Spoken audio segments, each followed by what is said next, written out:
nella ciencia.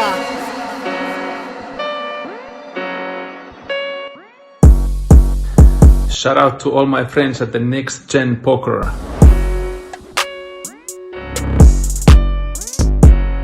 Boys, we are back. Another session at the esteemed Hideaway. It's daytime. Let's go. That's new. It's a little early for me, a little early for these guys, but we're good. Nice little daytime session. This is actually our first session back after the Texas Card House session, so we got some money to make up. Looking for a rebound. Let's go. Today is as good a day as any as to make it back, so we're ready. Let's go. Wish us luck. Wish us luck. See you in there. Boys, we have an amazing tournament here, absolutely free to play, the College Fall Brawl. Let me show you guys how to get in. Go to the app, Poker Bros, go to the bottom right, click WCP, go to the awesome website created by College World Poker, sign up quick and easy. We're competing on December 5th and December 6th. Next Gen boys will be representing the West Coast. I cannot wait to compete with you guys for these awesome prizes, such as a 6-day trip to Cancun. Look at the prizes, guys. They are absolutely phenomenal. And if hearing it from me wasn't enough, hear it from one of the all-time greats, PATRIK ANTONIUS himself. And register to the World College Poker Tours Fall Brawl. Tournament registration ends tonight at midnight. Do not miss it. First hand for me, we look down at a Queen of Diamonds and an Ace of Diamonds. Pretty good hand from the cutoff. Good enough for an open to $10. It folds to the big blind, who 3-bets us to $35.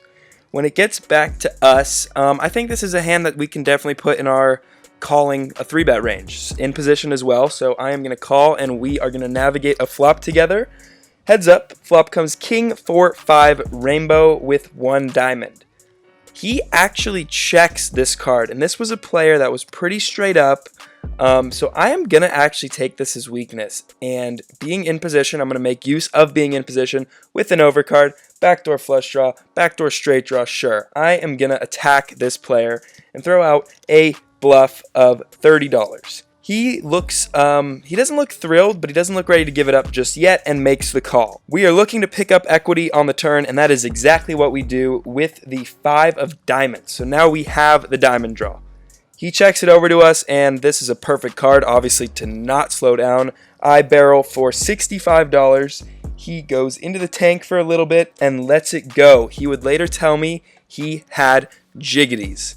So obviously he made it abundantly clear to me that he did not like the king. We were able to pounce on it and take it down by the turn with ace high. So I really like the way I played this hand, taking advantage in position of a player who was pretty straight up and using my position and my cards to my advantage. So we take this one down and are off to a good start to begin this session. What is going on, guys? It's Jello, back with some Omaha as usual. You see me gracefully look at my cards right there. We see a pretty good hand, and under the gun I opened at $10. It's only 6-handed here.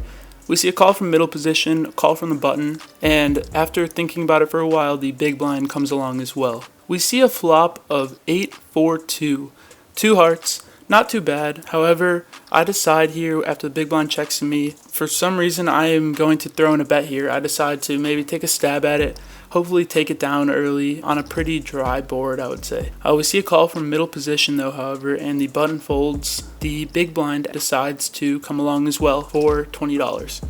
So we are off to a turn 3 ways. It is a pretty one, ladies and gentlemen. It is the 10 of diamonds giving us the nuts, top set. So we're looking good here. The big blind checks to me yet again. I think potting it is possibly a good play to charge draws like a flush draw or a lower set. However, I decide to bet 55 to keep hands like a 2-pair that might want to call here. And we see a call from middle position, and the big blind goes into the tank. Thinks about it for quite a while before making the fold. So we are off to a river, heads up, and it's a nice one. It is the 10 of hearts, bringing in the flush as well as giving us what I like to call my good old friend quads. We've got this board so locked down, however, a lot of hands got there. A flop set just boated up, and flush draws got there as well. So here I decide to just rip it all in. I've got about 185 behind, so this is a little bit less than a pot bet, but it looks strong. However, I think a flop set or a flush might even make that call. Middle position, however, does find the fold. We are pretty hyped to take that one down with quads. Just a little mid-roll break right here. We're running pretty good, up about double our buy-in right now. We hit quads in Omaha, so you know how it is, just luck boxing our way through poker sessions. So we'll keep it up, I'll keep you posted. Hopefully see a few more quads hands before we leave. Let's go. Next hand for me, we look down at pocket eights. I don't show them to the camera because I'm a fish, but you're going to have to believe me. We're in the big blind. Under the gun +1 makes it 10. Under the gun +2 makes it 25. Folds around to the small blind who calls. We are going to call this every day of the week and try to hit a lovely set. And under the gun +1 calls as well, giving us even better immediate odds. We already know we have the implied odds. Let's head to a flop multi-way. Flop comes 9-7-9 rainbow. So not being a set, this is still a pretty decently good board for us, honestly, with the backdoor straight draw, no overcards as well. Checks to the aggressor who bets $50. It folds around to us, and I think this is a call, guys. I'm actually kind of curious. I mean, his 3-bet sizing was very small, which is obviously indicative of him wanting callers with a strong hand. But I think given our hand in this board texture, I don't think we can fold just yet. So I call. The turn heads up is a 3. It is the second club. I check, and he pretty quickly rips it all in for around 200. So this is going to put me in the tank for a number of reasons. One, it's a snap jam. We've talked about snap jams before with me specifically, and you guys have all told me they're weak. I was able to cash in on a hand where someone snap jammed in a prior vlog too. But his small 3-bet size preflop, him leading into many players on the flop and not slowing down on the turn is giving me vibes of big time strength. We no longer have a straight draw. I'm in a tough spot here, guys, and to be honest, even looking back at it right now, I'm not really sure what the move is. If we're going to fold to a turn jam, should we even be calling a flop bet? So I'm really looking for some guidance on this hand from you guys in the comment section, so please let me know. I end up making the fold, and people at the table, the person directly to my right, ended up whispering to me later that that was the correct fold. He had played a lot of hands with this player, and the player was pretty straightforward and definitely had aces and kings, to quote the man to my right exactly. So maybe that little tidbit helps us out in the end, making us feel a little bit better about laying this down. But in the end, let me know what you guys think. Here's a fun one for you guys. We are under the gun. We look down at the ladies. Shout out to all my ladies out there. We decide to open it up here to $12. It folds around to the button who decides to make the call, and the small blind calls and the big blind folds. So we are going to flop 3 ways, and we see a flop of 5-10 jack. Pretty great flop for queens here. I lead out for $25, and the button snap calls me. Small blind thinks about it for a second, who actually is Frankie, and he is helping me narrate this hand a bit. Frankie calls, and we see a turn of the 5 of clubs.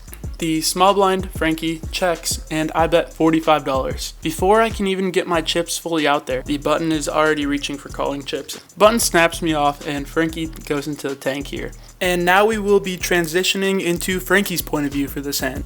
Finally, I get my chance to speak. So yes, we're looking down the small blind with king, queen offsuit.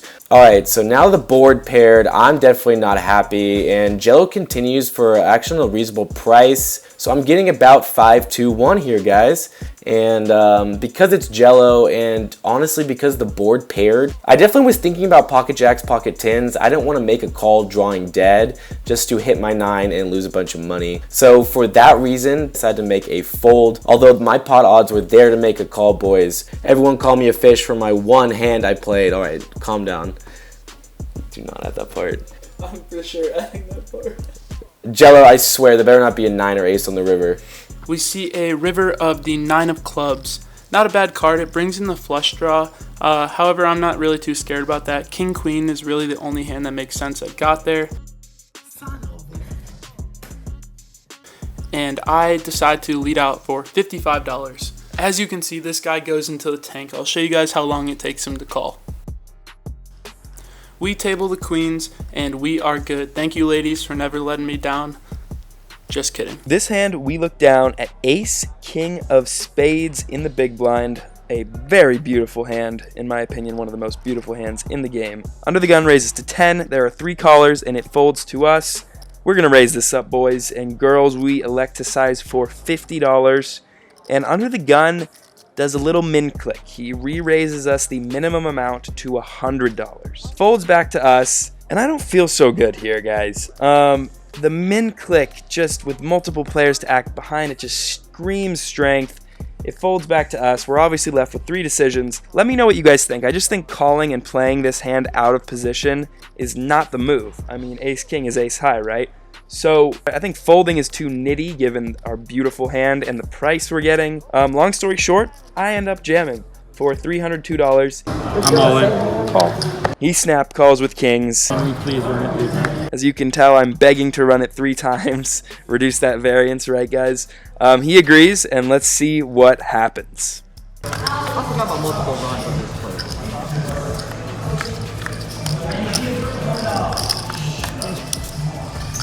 I didn't want an ace to hit on the first flop and, and then kill me. All right, you get 2 thirds. Wow! 3-10. We use our first luck box token of the vlog. We win the last 2 out of the 3 runouts, and we actually make money on this pot, and it salvages our session.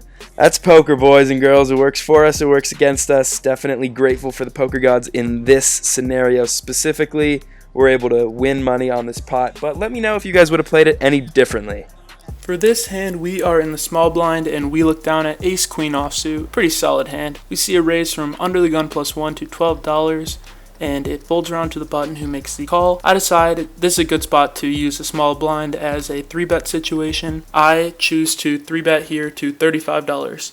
I wish I would have sized up maybe a little bit more because that might price in the button to call if under the gun makes a call as well. However, that is not the case. Under the gun decides to rip it all in. He rips his entire stack, which totals out to be $121. So that's only $86 more for me to call. I have a pretty good hand here, and I think it holds well against a lot of his holdings that might be jamming. Getting about 2 to 1 on a call. We only have to be right about 1/3 of the time, so I figure my hand can probably hold up 1/3 of the time, and he might even offer to run it multiple times. And I decided to take a gamble here for the vlog. He asked me if I want to run it multiple times, and I reply, I'll run as many as you want. 3's good. what a kind guy. We are off to a run out, 3 boards, and I'll let you guys watch each board for yourselves. It's pretty entertaining.